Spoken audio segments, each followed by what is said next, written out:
शिंदे सेनेच्या 29 जागा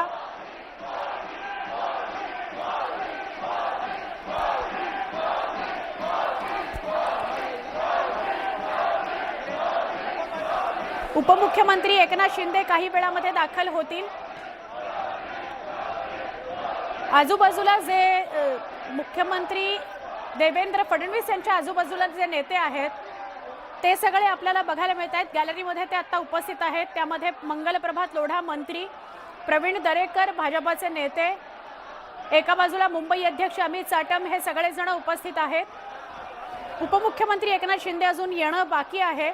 आमचे प्रतिनिधी सुमित आपल्या सोबत आहेत। सुमित, काय सांगाल? जोरदार घोषणाबाजी आपल्याला सभागृहामध्ये दिसते। सभागृह पूर्ण दणाणून गेलेलं आहे।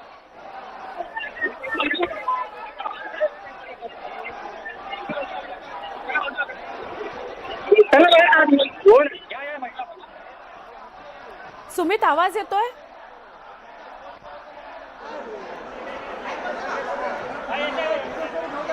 प्रचंड घोषणाबाजीने सभागृह पूर्ण दणाणून गेलेलं आहे।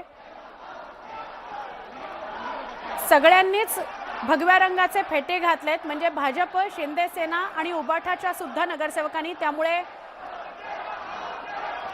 कोणाची आसन व्यवस्था कुठे आहे ते लगेच लक्षात येत नाहीये। मात्र भाजपच्या रितू तावडे काही वेळामध्ये महापौर होतील। ही निवडणूक बिनविरोध होणार आहे। भाजपच्या सगळ्या नेत्यांचे चेहरे समाधानी आणि प्रसन्न आहेत। चित्रा वाघ सुद्धा गॅलरीमध्ये आपल्याला दिसत आहेत। त्या या नगरसेविकांच्या आनंदामध्ये सहभागी होत आहेत। आज भाजपचा नगरसेवक होणार आहे। पहिला नगरसेवक मुंबई महापालिकेमध्ये भाजपचाच झालेला होता आणि त्यानंतर महिला नगरसेविका पहिल्यांदा मुंबईला मिळतीये। उपमुख्यमंत्री एकनाथ शिंदेही याच गॅलरीमध्ये येतील, मात्र ते अजून यायचे आहेत। अजून ते पोहोचलेले नाहीयेत।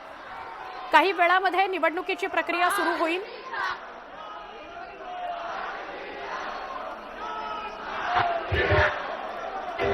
शिवाजी महाराजांच्या आणि जय श्रीराम अशा घोषणा दिल्या जात आहेत। सुस्मिता आपल्याबरोबर जोडल्या गेलेल्या आहेत। सुस्मिता सुद्धा महापालिकेमध्ये उपस्थित आहेत। सुस्मिता, जोरदार घोषणाबाजी ऐकायला मिळते। दोन्ही बाजूने विरोध आपल्याला करताना पाहायला मिळतो। या सगळ्या भूमिकेमध्ये ठाकरेंची शिवसेना विरुद्ध महायुतीचे सर्व नगरसेवक अशा पद्धतीची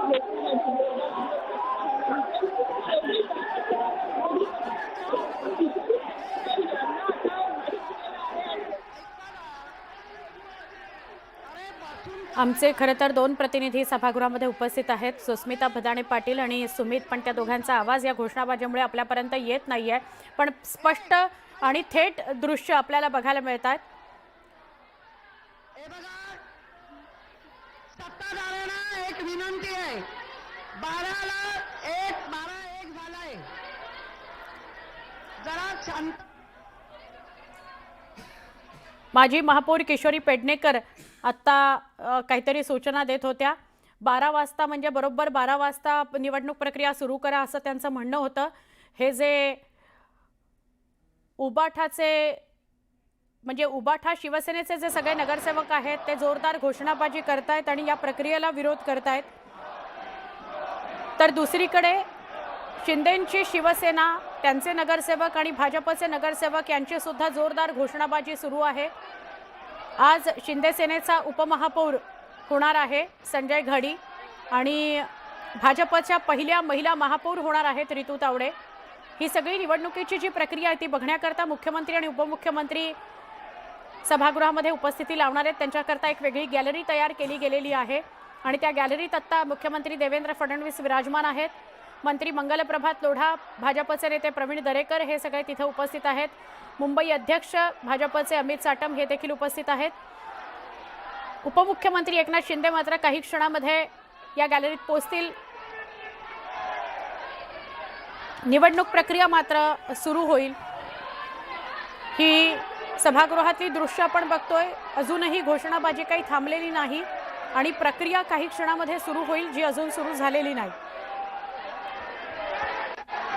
आज भाजपकरता अत्यंत ऐतिहासिक असा क्षण आहे, महत्त्वाचा असा दिवस आहे, कारण भाजपचा अनेक वर्षांनंतर महापौर मुंबई महापालिकेला वर बसतोय, महापालिकेला मिळणार आहे। आणि पहिल्या महिला महापौर असणार आहेत ऋतू तावडे. बिनविरोध निवडणूक होईल कारण ऋतू तावडेंच्या समोर कोणी फॉर्म भरलेला नाही. सुस्मिता यांच्याशी पुन्हा एकदा बोलण्याचा प्रयत्न करूया. सुस्मिता, काय अधिक माहिती? जोरदार घोषणाबाजी सुरू आहे. मुख्यमंत्री गॅलरीमध्ये बसलेत असं दिसतंय, पण उपमुख्यमंत्री अजून यायचेत का, येणार आहेत का? काय अपडेट आणि प्रक्रिया कधी सुरू होईल? आपण बोलतोय दोन्ही बाजूची घोषणाबाजी ही जोरदार सुरू असल्याचं पाहायला मिळतंय. शिवसेनेच्या अनेक नगरसेवकांना शांत करण्यासाठी स्वतः किशोरी पेडणेकर यांनी मध्यस्थीचा पवित्रा घेतला, परंतु त्यांचे असफल ठरल्याचं पाहायला मिळतंय.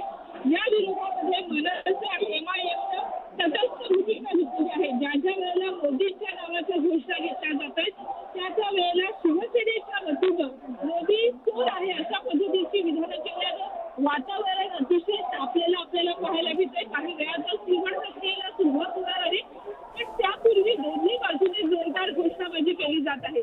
यामध्ये आपण जर बघितलं तर एकूणच भाजपचे सगळ्यात आपली भाषण जोडलेली आहे. आपण सोडून तेचपणे भाषण वाजवताना पाहायला मिळतात. कोणीही नगरसेवक आपल्या भाषणावर बसलेलं नसल्यानं तणावपूर्ण परिस्थिती निर्माण झाल्याचं पाहायला मिळतंय.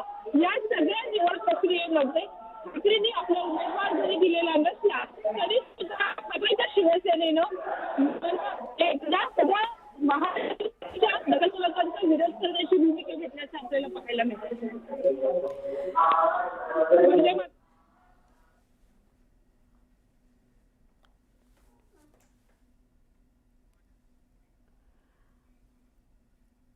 हा जो कार्यक्रम आहे निवडणूक प्रक्रियेचा तो सुरू होईल.